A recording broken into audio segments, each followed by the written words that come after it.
Hey everyone, hopefully you're all doing well out there today. Today what we're going to be looking at is a sighting in Arizona. I did notice there was a cluster in a particular county of Arizona, and we'll be looking at that. First of all, I'd like to say thanks to everybody for their comments, and some people have left some of their accounts in the comment section, which is really nice, and I appreciate the support and your interest in this topic and GIS and mapping and Bigfoot sightings. So we'll get straight into this. We'll zoom in on this cluster in Arizona. It's right along in Coconino County. That's the way I pronounce it. And it's by a place called Flagstaff. And this is Route 66 that comes through Arizona. And that's where the account took place. And the accounts are in the red crosses. I've changed the base map and the symbols for the Bigfoot sightings. Those are in the red crosses. And letter A indicates a sighting, so visual sighting. A B indicates supporting evidence such as footprints, vocalizations, wood knocks, and other evidence to support the fact that Bigfoot might exist. So you can see there's a real spatial pattern here. Just turn on the national parks and state parks and the local parks. See if there's, yeah, you can see there. I hadn't looked at this before, but you can really see the pattern occurring here, how they're either within parks or the national forests or just on the fringe areas.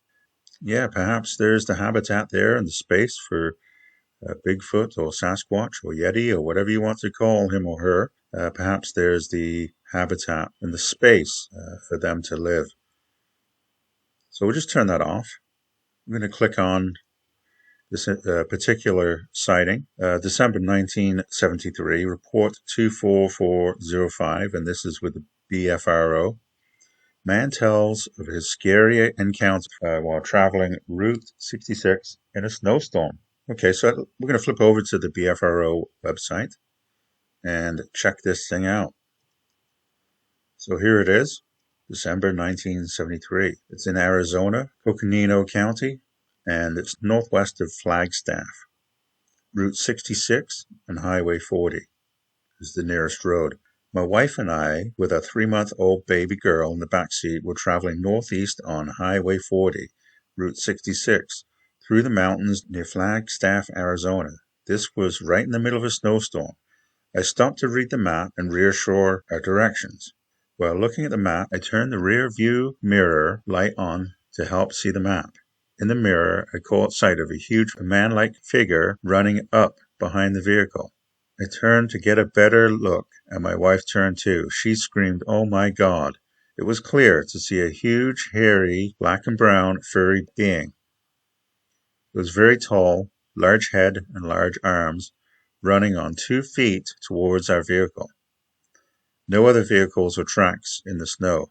Large pines bordered the highway. There were no other vehicles on the road, no other tracks in the snow other than ours. So it was just him and his wife and the 3-month-old daughter. It was dusk and snowing pretty good. Pine forest and mountains is the environment. The follow-up investigation was by the BFRO investigator Lyle McKinley. I spoke with a witness on the phone, and the following details can be added. So he was driving on the way home to Denver from LA for the Christmas holidays in December 1973. In the late afternoon, while traveling on Route 66 west of Flagstaff, the witness hit a strong snowstorm and pulled off to the side of the road to gain his bearings and check his map. He thought he might be lost because he hadn't seen another vehicle for miles and didn't even see any tire tracks in the snow covering the highway. Been there, done that. He was driving a Volkswagen Beetle vehicle, which he left idling on the side of the highway. While looking for the map, he glanced to catch the sight of what appeared to be a large, bulky, 2-legged feature running towards the car from the rear. He mentioned that the figure had unusually long arms and legs for a man, the head pyramid-shaped but rounded on the top. It appeared to be covered in black or brown fur, and no clothes were observed. From his vantage point inside the car, he estimated the figure's height to be nearly 10 feet tall. He quickly put the car in gear. He felt threatened and that his family might be in danger, and he tried to accelerate away from the fast approaching figure. The witness stated that the creature actually chased the car and came within 15 feet of the rear of his vehicle before he reached a speed of 45 miles an hour and began to put some distance between himself and the figure. The figure remained on two legs for the duration of the encounter and at one point even raised its arms above its head. At the time, the witness was 24 years old and a member of the U.S. Navy and did not believe in the existence of Bigfoot-type creatures. He said that he assumed any reports of those creatures or the Yeti were hoaxes or just imagined by people. This experience changed his perspective, and now he's a firm believer in the existence of Sasquatch. He currently works for the U.S. Mint in Denver. When asked why he thought it wasn't a human, he responded that they did not consider the possibility of a stranded motorist seeking help, but that he didn't see anything that would indicate that another human was anywhere near his position. No other vehicles of any sort, broken down or otherwise. No tire tracks in the snow, no headlights, nothing. Also, the figure was too tall to be a normal human being. The head was too large and did slope downwards, down towards the shoulders. The speed which it was running in the snow was amazing. The face was pretty much covered with the same color as the rest of the body, almost black in color, maybe a little bit lighter. Well, that was a really good encounter, one of the best ones that I've come across. So let's go back to the map and have a look at things. Let's flip on the topographic map. We've got the World Hillshade, which gives relief. Here's the sighting. This would be the highway that they were traveling along. Yeah, close to the San Francisco mountain and the San Francisco peaks. So mountainous. Camp Navajo, Coconino County.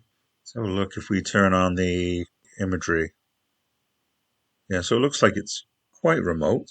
There are different roads and a railway line. Looks like some possibly industrial lands there that I could see being quite remote, quite mountainous in some parts. Now, this is the Highway 40 that they were on, Highway 66 and 40. So yeah, so if you enjoyed this video, please like and subscribe to the channel. I'd appreciate your support, and we'll do more of these. Thanks a lot.